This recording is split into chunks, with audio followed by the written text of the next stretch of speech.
तर अशा प्रकारे मम्मी आणि सोनूची सुट्टी संपली आहे आणि फायनली निघालेल्या बँगलोरला. कुठे गेली मम्मी? ब्लर झाली.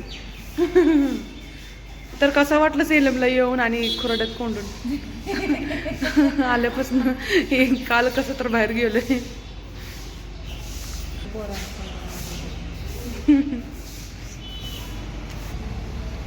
तर नंतर अजून या आमच्याकडे असं सुट्टीला. भाऊ गाडी घेऊन आले. तर आज मम्मी आणि सोनू वापस बँगलोरला निघाले आहेत आणि आम्ही इथं रेल्वे जंक्शनला आलेलो आहोत. सोडायला भाऊ आलेत सोबत. तर आता त्यांची ट्रेन आहे 11 वाजताची आणि सध्या लेट झाली असं कळलंय. बघूया आता कधी येते.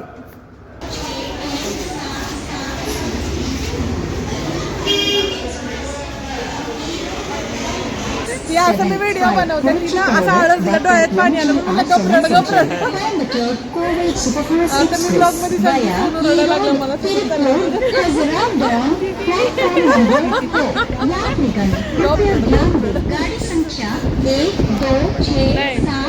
काय म्हणते नंतर सोडून चालले म्हणून खुश होते.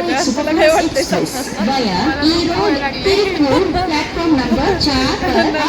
तिकडं जाऊन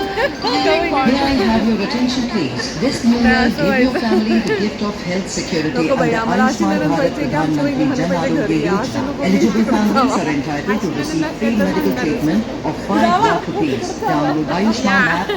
मला वाटलं म्हणता काय तिकडं जावं म्हणणार काय जावं तिकडं. फायनली ट्रेन आलेली आहे. मम्मी आणि सोनू वापस निघालेले आहेत बँगलोरला आणि त्यानंतर त्या जसं की त्या गावी जाणार आहेत. तर इकडं तिला आमचं चेष्टा मस्करी चाललेली. मला आता असं काही वाटत नाही मस्ती वगैरे करताना, पण नंतर खूप जास्त रडायला येतं.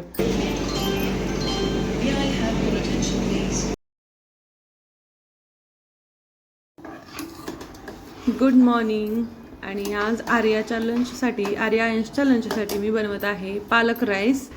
तर इथे बघू शकता वॉटरमेलन आणि पालक राईस तयार आहे. तर आता त्यांचा लंच पॅक करते आणि दुसऱ्या कामाला लागते. तुम्ही पण ट्राय करा, खूप छान हेल्दी ऑप्शन आहे मुलांच्या लंचसाठी. मी असं वेगवेगळे भात बनवते कारण मुलांना सगळे स्कूलमध्ये जास्त भात आणतात. साऊथमध्ये हेच असतं. सेलमध्ये चालू झालेला आहे पारायण सोहळा, म्हणजे पहिला तपपूर्ती सोहळा. किती छान वाटते ना ही गोष्ट की परराज्यात राहत असताना तमिळ भाषा आपल्याला जमत नाही, पण इथे इतका मोठा पारायण सोहळा पार पडला जातो. आणि जे लोक हा पारायण सोहळा अरेंज करतात त्यांना पण मानलं पाहिजे की महाराष्ट्रातून विविध कीर्तनकार येत असतात इथे कीर्तन करण्यासाठी. ते लोक कीर्तन सांगताना पण म्हणतात की खूप छान वाटतं की असं परराज्यात आपली संस्कृती आपली बीजं इथं रोवली जात आहेत. इथं जे लोक काही गावाला जातच नाहीत आणि जाणं काही लोकांना होत पण नाही जाणं सारखं, पण अशा काही गोष्टी आपल्या म्हणजे सांस्कृतिक जुन्या परंपरा या सगळ्या गोष्टी आपल्या कानावर पडतात. हे ऐकायला खूप छान वाटतं, मन प्रसन्न होतं. आणि विशेष म्हणजे पारायण सोहळा हा वाचनाचा सोहळा नाही तर आत्म्याशी संवाद साधणारा सोहळा आहे. ज्ञानेश्वरांच्या काही अभंगाच्या ओळी आपल्या मुखातून जात आहेत, कानावर येत आहेत. या खूप छान अशी ही गोष्ट आहे. आणि तुम्ही जर पाहिला हा व्हिडिओ तर तुम्ही म्हणणार पण नाही, असं वाटत नाही की हा तमिळनाडूमध्ये कार्यक्रम झालाय. असं वाटतं की हा आपल्या गावाकडेच सोहळा पार पडलेला आहे. इतका उत्साह आणि इतकं लोकांची गर्दी आहे जी तमिळनाडूच्या म्हणजे सेलमच्या आजूबाजूला खेड्यांमध्ये पण काही लोक राहतात महाराष्ट्रीयन, ते लोक पण येत होते सकाळ म्हणजे दिवसभर. काही लोक इथंच असायचे आणि एवढ्या लांबनं पण लोक इथं येऊन म्हणजे कार्यक्रमात सहभागी होत होते. ही खूप मोठी गोष्ट आहे. तर हा व्हिडिओ पूर्ण पहा, तुम्हाला कसा वाटतो मला नक्की सांगा. आणि ही खरं खूप अभिमानाची गोष्ट आहे की बाहेर असा कार्यक्रम होत आहे. तर तुम्ही माझ्या चॅनलवरती नवीन आला असाल तर चॅनलला सबस्क्राईब करा, कारण खूप जण व्हिडिओ पाहतात पण सबस्क्राईब करत नाहीत. तर सबस्क्राईब प्लीज करा. आणि हा व्हिडिओ आवडला तर लाईक शेअर सबस्क्राईब करायला विसरू नका. आणि इथून कंटिन्यू मी पुढे व्हिडिओ पूर्ण पारायणाचा करत आहे, ज्या की छोट्या छोट्या क्लिप्स मी इथं ॲड करत आहे. तर हा व्हिडिओ कसा वाटला मला नक्की कमेंटमध्ये सांगा. उठा पंढरीनाथा काकड आरती वेळ झाली, भक्तजन दारी उभे नाम घेती गोड गाणी. इथे काकड आरतीची तयारी वगैरे झालेली आहे आणि किती स्त्रिया इथे आलेल्या आहेत तुम्ही पाहू शकता. असं वाटतंय का की परराज्यात कुठं तर शहरात हा कार्यक्रम होत आहे, गावाकडे असल्यासारखाच भास होत आहे.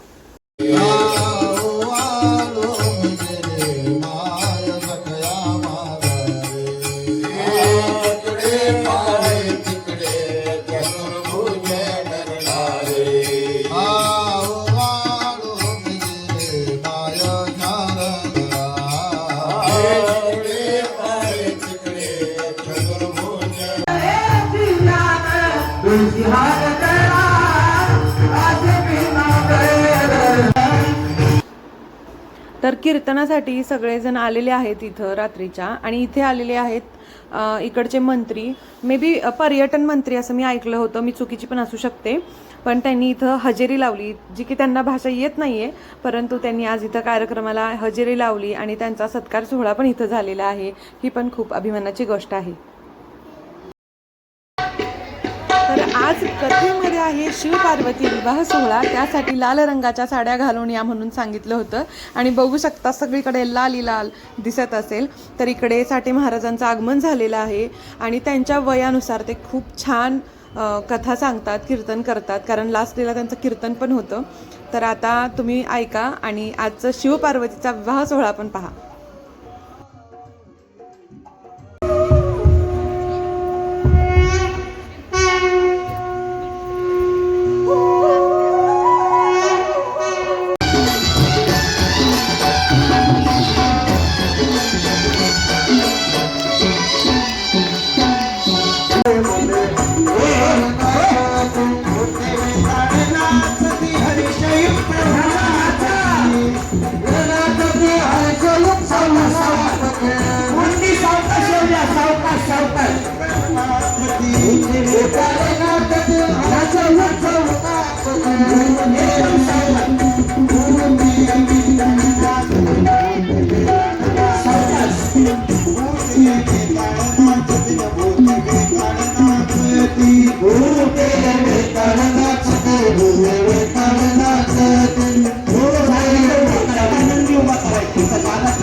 अक्षयचं लग्न राहिलंय, सुताराचं आहे, पांचाळ त्याचं यावर्षी होईल का?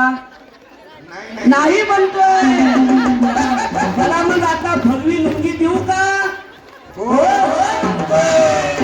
आला रे, नंदी आला रे, नंदी आला रे, बाबा नंदी आला रे, आला रे, नंदी आला रे. पार्वतीचं आगमन इथं आहे, सगळं चालू आहे, डेट दिले जाईल. स्वागत करूया महादेव पार्वतीचं. आओ आओ भोलेनाथ आजा, आओ आओ भोलेनाथ आजा, आओ आओ भोलेनाथ आजा, आओ आओ भोलेनाथ आजा, भोलेनाथ आजा,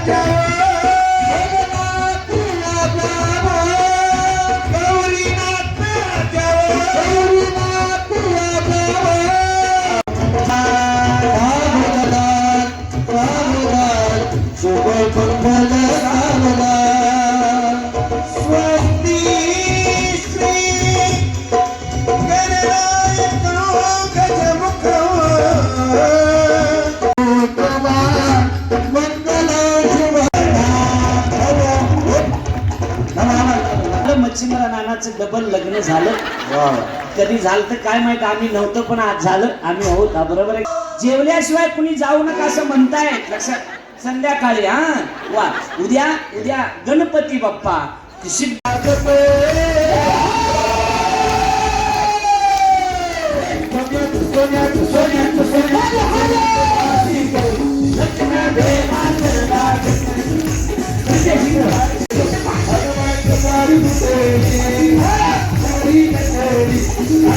Sorry,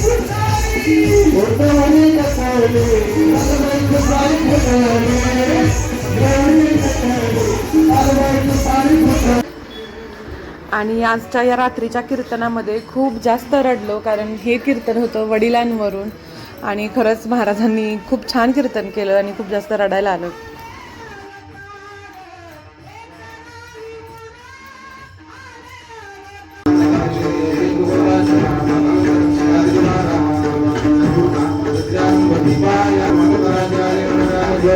आरती झाल्यानंतर तिथे प्रसाद पण होता. संध्याकाळी सगळे प्रसाद घेऊन जात होते, म्हणजे जेवण पण म्हणू शकता. आणि या जेवण प्रसादामध्ये काय काय आहे ते तुम्ही पाहू शकता. आणि दररोज असाच काही वेगवेगळा त्यांचा मेनू ठरलेला होता. तर दुसऱ्या दिवशी दुपारच्या कथेला महाराजांचं आगमन झालेलं आहे आणि आज होता पिवळा रंग. तर सर्व महिला पिवळ्या रंगाची साडी घालून आलेल्या होत्या. तर इथे बघू शकता की इतके छान म्हणजे कथा करतात ना महाराज, त्यामुळं सगळेजण एकदम परफेक्ट टायमिंगला सगळेजण हजर झालेले असतात.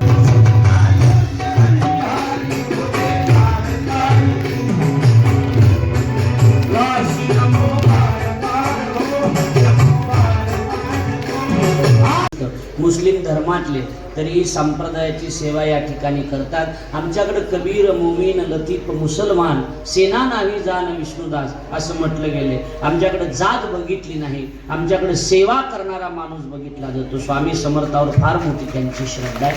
बोला सात आपण कथा रोज कथा ऐकली, त्यातनं असं म्हणजे जाणवलं मला की सर्वांनी एकत्र राहिलं पाहिजे आणि सर्वांनी माणुसकीचा धर्म जपला पाहिजे. वा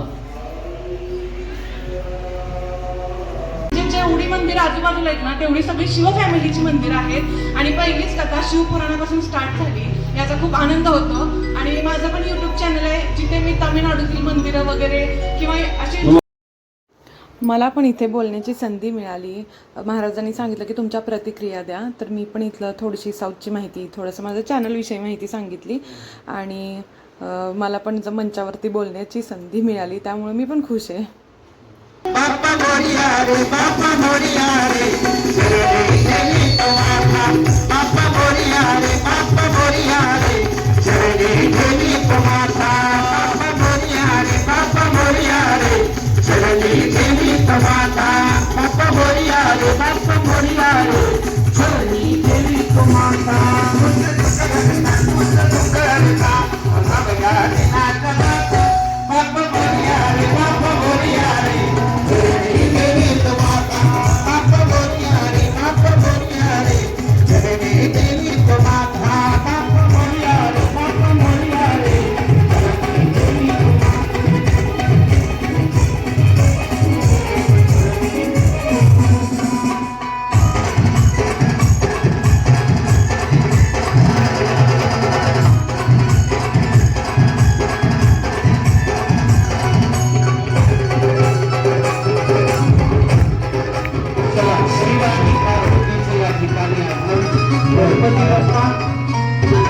त्याच्या दोन बायका आहेत, रिद्धी सिद्धी.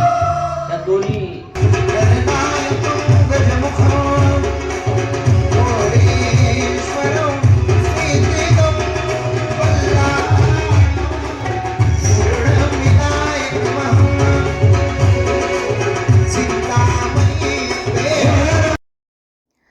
तर आज होतं गणपती बाप्पा रिद्धी सिद्धीचं लग्न आणि काल होतं शिवपार्वतीचं, जे की तुम्ही पाहिलं असेल. तर कथेमध्ये त्यांच्या आज होतं गणपती बाप्पाचं लग्न. तर हे इथले काही छोट्या मुली आहेत, त्या असं मस्त असं ड्रेसिंग वगैरे करून आलेल्या आणि खूप छान अशी कथा पण झाली.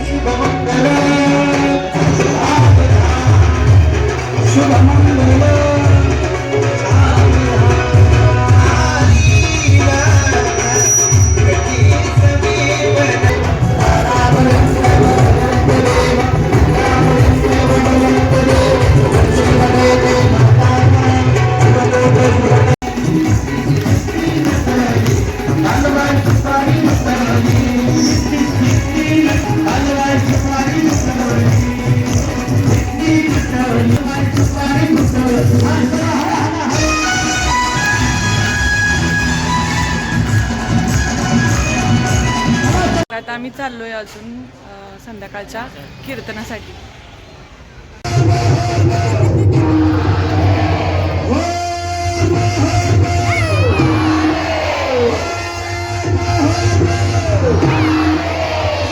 Ready!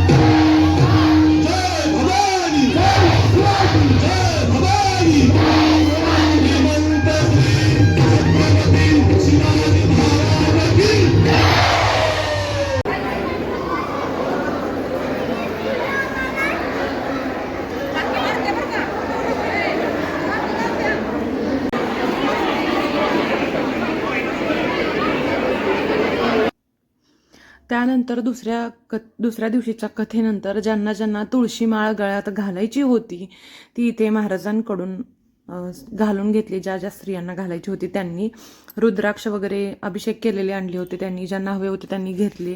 आणि खूप जास्त गर्दी झालेली रुद्राक्ष तुळशी माळ घालण्यासाठी. आणि एकादशी असल्यामुळे आज तुम्ही इथे बघू शकता संध्याकाळच्या प्रसादामध्ये खिचडी वगैरे हे सगळं आहे. तर दररोजचा प्रसादही खूप छान असतो आणि खूप छान नियोजन केलेलं आहे. आणि फायनली आज काल्याचा दिवस आहे, तर गर्दी तुम्ही बघू शकता. आज जरासुद्धा जागा नाही आहे. सकाळी दिंडी वगैरे झालेली आहे आणि आता काल्याचं टायमिंग झालेलं आहे.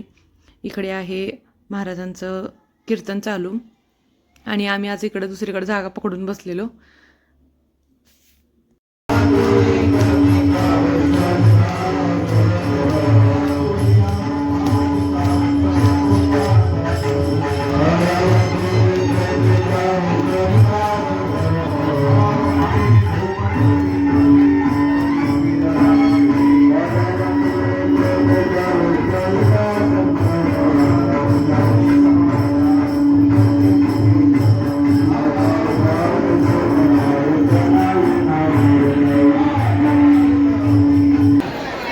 तर अशा प्रकारे हा पारायण सोहळा, तपपूर्ती सोहळा असा साजरा झाला. तर हा व्हिडिओ कसा वाटला मला कमेंटमध्ये नक्की सांगा. आणि खूप सबस्क्रायबर पण इथे भेटले, त्यामुळे पण खूप आनंद झाला. तर आपण भेटूया नेक्स्ट व्लॉगमध्ये काहीतरी वेगळं असं घेऊन. तर बाय बाय आणि थँक्स फॉर वॉचिंग.